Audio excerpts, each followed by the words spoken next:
ছাগল দিয়ে হাল চাষ করতে গেলে শিওর বাস, বিশ্বাস না হলে করবো না মানা। আজকের ব্লগে থাকছে না কিন্তু রিপন নানা। তো এখন আমি রয়েছি আমার বইয়ের বাড়ি, ও সরি ভুল হয়ে গেছে, বন্ধুর বাড়ি। আমরা এখন যাবো ঝিনাইদহ, তাই ওর বাড়িতে আমি রয়েছি দাঁড়িয়ে। এর বাড়িতে আসলে কিছু করি বা না করি, আমি কিন্তু আগে ফ্রিজের দিকে টান ধরি। এরও আছে একটা কারণ, ফ্রিজের ভিতর যে ক্ষীর খেজুর এটা বলা বারো। এরপর বন্ধু আমাকে একটা চকলেট দেয়, এদিকে ঝিনাইদহ যাওয়ার প্ল্যান ক্যান্সেল হয়ে যায়। তারপর দেখি আমাদের অবিবাহিত বড় ভাই আমাদের মধ্যে উপস্থিত হয়। তার ইফতারি নিয়ে প্ল্যানটা আমাদেরকে কয়। সে আমাদেরকে বলে আমি ঠিক এই ডগির মতো করে খাবো, নাকে মুখে ইফতারি থাকবে জড়ি। ইফতারির 3 মিনিট আগে আমরা বরাবরে যাবো দড়ি। তো যেই কথা সেই কাজ, ইতিমধ্যেই বিকাল হয়ে যায় আর ইফতারির কেনাকাটা হয়ে যায় শুরু। সোহাগ পাগল কিন্তু আমাদের বিনোদন দিয়ার গুরু। এদিকে ইফতারি কেনাকাটা নিয়ে যেহেতু আমরা ব্যস্ত, বড় ভাই আমাদের ইফতারি পার্টিতে ডিজে গান হলে নাচতো।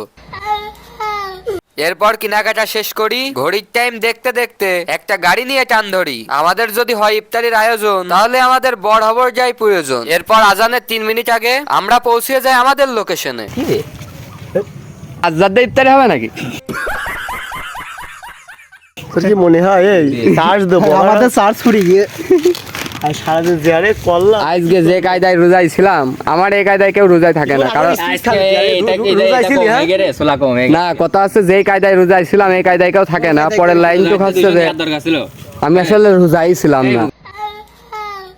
এরপর শুরু হয় মুড়ি মাখানোর কাজ, আর মাখাতে মাখাতে খেয়ে ফেলবে তার নেই লাজ। এরপর আজান দিয়ে দেয়, ইফতারি শুরু হয়ে যায়। রোজাই না থেকে ভরপুর খেয়ে আমি বাসায় চলে যাই। তাহলে আজকের মতো বাই।